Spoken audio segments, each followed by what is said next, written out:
নমস্কার। আপনারা নিশ্চয়ই এতক্ষণে জেনে গেছেন বাংলাদেশের হাসিনা সরকারের পতন ঘটে গেছে। তিনি বর্তমানে দেশ ছেড়ে নিরাপদ আশ্রয়ে তিনি যাচ্ছেন।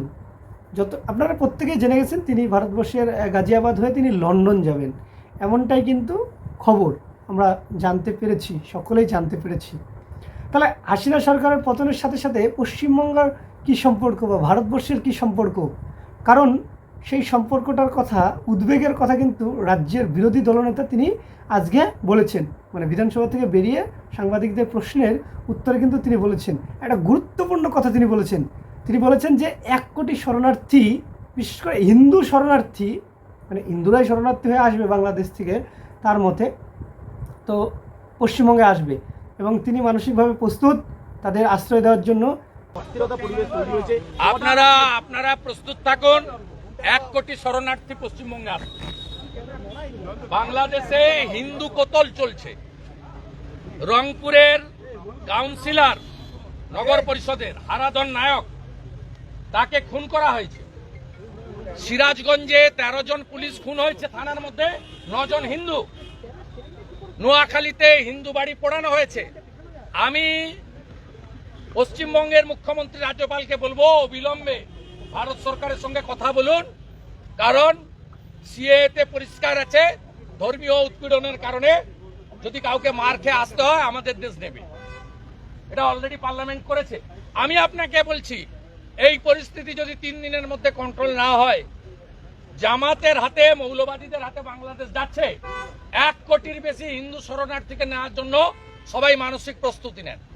আমি তো প্রস্তুতি নিয়ে নিয়েছি। কেন্দ্রকে জানাচ্ছেন না, এটা এক্সটার্নাল অ্যাফেয়ার্স ম্যাটার।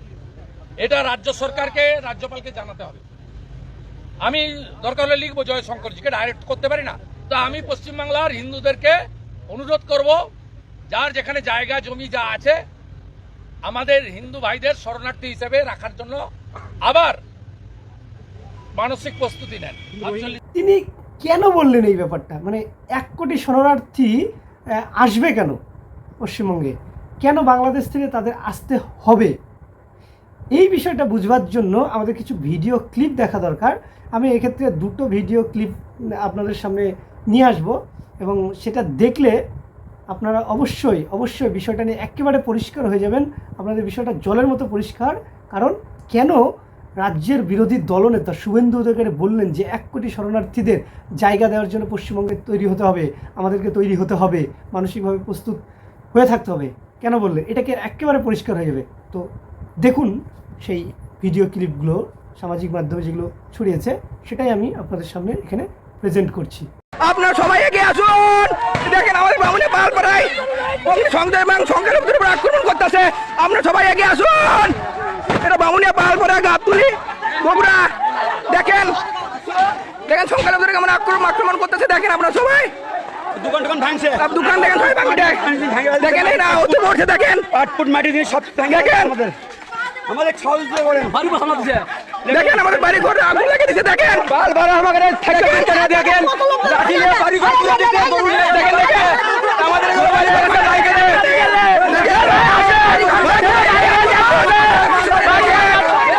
সবাই এগিয়ে আসুন। আমাদের পাল করে দেখেন এগিয়ে আসুন। সাত করবে আজকে আমাদের বাড়িতে পাল করে আগুন করিচ্ছে। দেখেন বাড়ি ঘর দেখেন আমাদের আগুন লাগিয়ে দিয়েছে। দেখেন হিন্দুদের সাথে কি লাগছে, এগুলো ভাঙিয়ে দেওয়া করে দেখেন। দেখেন দেখেন দেখেন দেখেন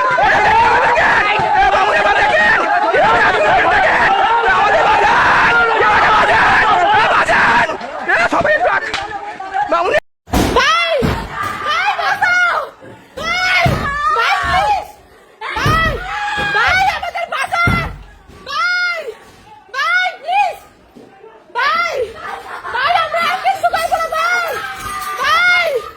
Please, bye! Bye!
আমরা গণনদীর মহিলারাই প্লিজ বাঁচান স্কুল পুলিশ প্লিজ শোনেন আমি আদৃত অধিকারী আমাদের বাসায় এই মুহূর্তে অ্যাটাক হয়েছে গণনদীর মহিলা বরিশাল গণনদী হেডমাস্টার কোয়ার্টার স্কুলের ভগবান কে আছেন আমাদের বরিশালে কে আছেন প্লিজ সবাই আসেন কে আছেন আমরা 3 জন মাত্র আমি আমার বাবা মা আর আমাদের বাঁচান প্লিজ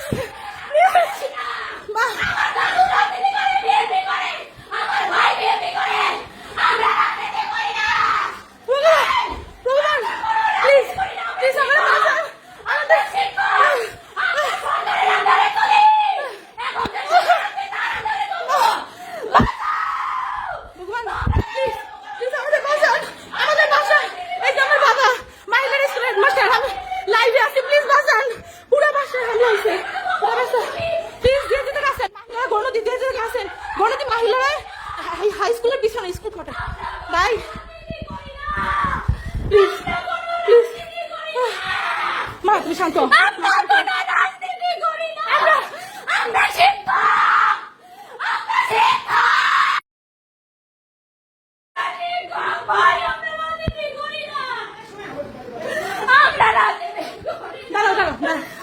শুনি ভাই না ভাইয়া বলেন ভাইয়া দাঁড়াও ভাইয়া বলেন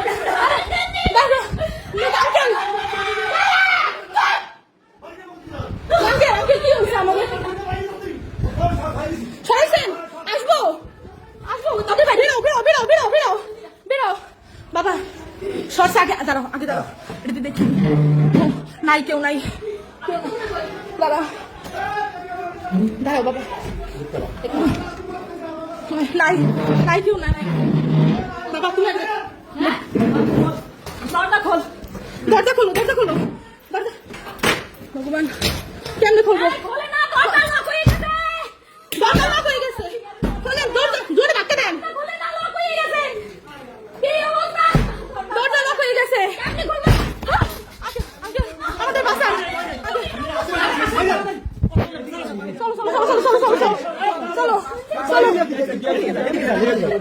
চলো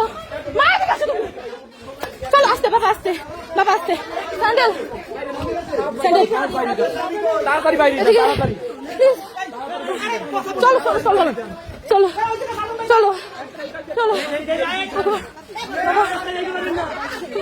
চলো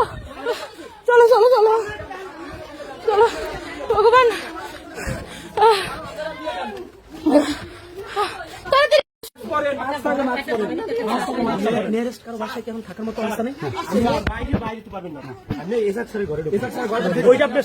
আপনারা পরিষ্কার বুঝবার চেষ্টা করলেন যে কি চলছে, মানে বাংলাদেশে এই মুহূর্তে আজকের দিনে দাঁড়িয়ে এই সময়ে বাংলাদেশে কি চলছে। একেবারে বাংলাদেশের সরকার নেই, সেখানে সেনার হাতে সমস্ত দায়িত্ব চলে যাচ্ছে এবং সেনা প্রধান তিনি অন্তর্বর্তী সরকারের কথাটা বলছেন, সর্বদলীয় বৈঠক করেছেন। আওয়ামী লীগ সেখানে ছিলেন না, জামাতে ইসলাম, বিএনপি এই সমস্ত সহ অন্যান্য দলরা ছিলেন। তাহলে কোথায় শেখ হাসিনা, মানে হাসিনা সরকার, শেখ হাসিনা ভুল করলেন? দেখুন, যে আন্দোলনটা ছিল প্রথম অবস্থায় ছাত্র আন্দোলন কোটা সংস্কার নিয়ে, সেটা সুপ্রিম কোর্টের রায়ে কিন্তু কোটা সংস্কার অনেক হ্রাস হয়েছে, মানে মেধার ভিত্তিতে অনেকটা, মানে 90% 95% যাচ্ছে। তারপরেও কেন এই আন্দোলনটা এরকম নিল? দুটো পয়েন্ট যদি আপনাদেরকে বলি, ব্যাপারটা আপনারা হয়তো সহজে ধরতে পারবেন। প্রথমত, শেখ হাসিনা বলছিলেন যে এটা একটা মানে শহীদের, মুক্তিযোদ্ধাদের পরিবার নাতি নাতিরা পাবে চাকরি, নাকি রাজাকাররা পাবে। এইটা কিন্তু একটা গুরুত্বপূর্ণ ব্যাপার ছিল, এটা টার্নিং পয়েন্ট তার সরকারের পতনের বা তার পতনের। দ্বিতীয় যেটা, কয়েকদিন আগে তিনি জামাতে ইসলামকে তিনি নিষিদ্ধ, তার সরকার কিন্তু নিষিদ্ধ ঘোষণা করলেন। জামাতে ইসলামকে তার সরকার বা তিনি কি বললেন, নিষিদ্ধ ঘোষণা করলেন। এই নিষিদ্ধ ঘোষণা করা তার কিন্তু একটা বড় ভুল বলেই রাজনৈতিক বিশ্লেষকরা মনে করছেন। তার সরকারের পতনে কিন্তু সেটাই একমাত্র ব্যাপার ছিল যেটা সরে গেল, মানে জামাতে ইসলামকে নিষিদ্ধ ঘোষণার সঙ্গে সঙ্গে তার সরকার টিকে থাকার যে এই যে ন্যূনতম যে আশাটা ছিল সেটাও কিন্তু ধূলিসাৎ হয়ে গেছে। ঘোষণার পর থেকেই কিন্তু সেখানকার সাধারণ মানুষ বা জামাতে ইসলাম সমর্থক বা বিএনপিরা তারা কিন্তু হাসিনা সরকারের পতন চাইছিলেন, তার পদত্যাগ চাইছিলেন। ছাত্র আন্দোলন যে এই যে এত মৃত্যু ঘটছে, মানে সুপ্রিম কোর্টের যে কোটা রায় হলো তারপরে সেখানে কিন্তু হাসিনা সরকারের মানে ক্ষমা চাওয়ার কথা বলছিলেন, তাদের ভুল স্বীকারের কথা নিয়ে কিন্তু আন্দোলনটা চলছিল, কিছুদিন স্থিমিয়ে ছিল। তারপরে এই সমস্ত কথাবার্তা সেটাকে কিন্তু আরও যেন আগুনে ঘি ঢালার মতন অবস্থা তৈরি হয়ে যায়। এইটাই কিন্তু তার হাসিনা সরকারের পতনে কিন্তু মূল কারণ। যে ব্যাপারটা হচ্ছে তিনি তো চলে গেছেন, নিরাপদ জায়গাতে চলে যাবেন, তিনি তার বোনকে নিয়ে চলে যাচ্ছেন। তার ছেলেও বলে দিয়েছে তার মা আর রাজনীতি করবে না, রাজনীতিতে আর আসবে না। অবশ্য তার যা বয়স, তার ফিরে আসার কোনো সম্ভাবনা হয়তো নেই। একেবারে শ্রীলঙ্কার মতন কিছুদিন আগে রাজাপাকসে যে সরকার ছিল, সেখানে আমরা দেখছিলাম যে কিভাবে করে তাকে বাধ্য করেছিল সেখানকার জনগণ। তবে সেটার ইস্যু অন্য ছিল, ফিনান্সিয়াল ইস্যু ছিল, চীনের সঙ্গে বন্ধুত্বের ইস্যু ছিল, সেটা আলাদা। এখানে কিন্তু আলাদা ইস্যু, বাংলাদেশের ক্ষেত্রে আলাদা ইস্যু। কিন্তু এর প্রভাব পশ্চিমবঙ্গে কি পড়বে? যে বিরোধী দলনেতা শুভেন্দু অধিকারী তিনি বারবার করে বলে যাচ্ছেন যে 1 কোটি শরণার্থী, হিন্দু শরণার্থী বাংলাদেশ থেকে ভারতবর্ষে আসবে। ইতিমধ্যেই নিরাপত্তা কিন্তু বর্ডারের লাইনে নিরাপত্তা বাড়ানো হয়েছে। স্বরাষ্ট্র সচিব, কেন্দ্রীয় স্বরাষ্ট্র সচিব রাজ্যের মুখ্য সচিবের সঙ্গে কথা বলছেন, অজিত ডোভালকে নিয়ে বৈঠক হচ্ছে, প্রধানমন্ত্রী, স্বরাষ্ট্রমন্ত্রী, প্রতিরক্ষা মন্ত্রীদের নিয়ে বৈঠক করছেন। ভারত কিন্তু এই বিষয়টাকে নিয়ে একেবারে মানে যতটা প্রস্তুতি নেওয়া যায় নিচ্ছেন। কারণ 1 কোটি মানুষ যদি ভারতবর্ষে হঠাৎ করে চলে আসে, একসময় চলে আসে, তাহলে কি পরিস্থিতি হতে পারে? তাদের কাজের সংস্থান, তাদের খাদ্যের সংস্থান, তাদের বাসস্থানের সংস্থান, এইটা পশ্চিমবঙ্গ বা ভারতবর্ষ করে পারবে কি না? যখন বাংলাদেশ স্বাধীন হয়, স্বাধীনতা মুক্তি যুদ্ধ হয় 71-এর সময়, সে সময় বহু মানুষ আসছিলেন, কিন্তু বহু বাঙালিকে ভারতবর্ষের বিভিন্ন জায়গায় শিফট করেছেন। সেই জন্য দেখবেন উত্তরাখণ্ডেও কিন্তু সেখানে বাংলা ভাষাভাষী মানুষ রয়েছে, বা ছত্তিশগড়ে বাংলা ভাষাভাষী মানুষ রয়েছে, কর্ণাটকে বাংলা ভাষাভাষী মানুষ রয়েছে, আন্দামানেও শিফট করা হয়েছিল। তো আবার যদি এরকম হয়, শুধুমাত্র পশ্চিমবঙ্গে কি 1 কোটি মানুষকে আশ্রয় দিতে পারবে? এটা কিন্তু একটা বড় প্রশ্ন। তবে মানসিকভাবে প্রস্তুত নিতে বলেছেন রাজ্যের বিরোধী দলনেতা, এবং যে ফুটেজগুলো আপনারা দেখলেন তাতে কিন্তু অবশ্যই করে বলা যায় যে মানুষ, হিন্দু মানুষ, সংখ্যালঘু মানুষ সেখান থেকে বাধ্য হবেন হয়তো ভারতমুখী হওয়ার জন্য। কতটা তারা আসতে পারবেন, নাকি তাদের অঘরে প্রাণ যাবে, এইটা কিন্তু ভাববার বিষয়। তো আমরা চাইব যে অবশ্যই কারো যেন প্রাণহানি না ঘটে, যা ঘটে গেছে আগামীতে যেন না হয়। কারণ বাংলাদেশের যে সেনাপ্রধান তিনিও বলেছেন শান্তি রক্ষার কথা, বা অন্যায়ের বিচার হবে, বা হত্যাকারীদের সাজা হবে, ইত্যাদি ইত্যাদি তিনি বলেছেন। এখন কতটা সেখানকার মানুষ সেটা মেনে চলেন, সেটাই কিন্তু এখন দেখার। এবং যারা যেখানে আছেন সেখানে যেন তারা শান্তিতে, উৎকণ্ঠাহীন, ভয়হীনভাবে যাতে থাকতে পারে, তাদের যাতে উদ্বাস্তু না হয়ে যেতে হয়, কোনো দেশের কাছে যাতে তার শরণার্থী হিসেবে তকমাটা না পায়, সেই কাম্যটাই কিন্তু আমাদের থাকবে। দেখা হচ্ছে পরের কোনো ভিডিওতে। ততক্ষণে আপনারা ভালো থাকুন, সুস্থ থাকুন। সকলকে নমস্কার।